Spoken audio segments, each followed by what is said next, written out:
సరే, ఈ ఎపిసోడ్లో మనం పాము ప్రేతం కథ, దాని వెనుక ఉన్న నీతి గురించి క్లుప్తంగా తెలుసుకుందాం. ఇది బౌద్ధ గ్రంథాల్లోని ఒక కథ అండి. గౌరవనీయులైన మొగ్గల్లాన, ఆయన ఒక ముఖ్య శిష్యుడు కదా, గద్దలకొండ నుండి కిందకి వస్తుంటే ఒక భయంకరమైన జీవిని చూస్తాడు. అది పూర్వజన్మలో చేసిన తప్పులకు శిక్ష అనుభవిస్తోంది. ఈ కథ కర్మ సిద్ధాంతం గురించే, అంటే మనం పనుల ఫలితాల గురించి. మొదటిదేంటంటే, మొగ్గల్లానా చూసిన ఆ జీవి ఒక పాము ప్రేతం. తలేమో మనిషిది, కాని శరీరం పాముది.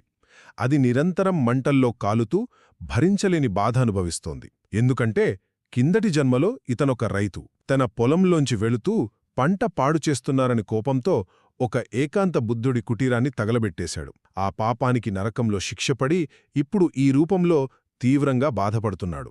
రెండవది, కర్మ ఎలా పనిచేస్తుందో చెప్పే ముఖ్యమైన పాఠమిది. మనం చేసే చెడ్డ పనులు, అవి దాచిన నిప్పు కణికల్లాంటివి.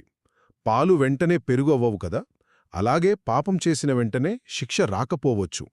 కాని బూడిద కింద నిప్పున్నట్టే ఆ పాపం మనల్ని వెంబడిస్తూనే ఉంటుంది. సరైన టైం వచ్చినప్పుడు తప్పక ఫలితం అనుభవించాల్సిందే.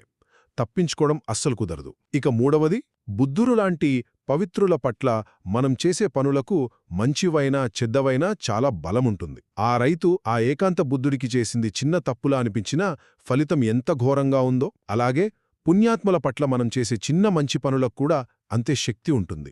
అవి పోగై పాత చెడు కర్మలను కూడా దాటి మంచి భవిష్యత్తుకు దారి చూపిస్తాయి.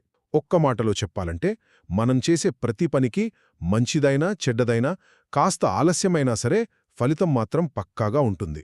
అనుభవించక తప్పదు.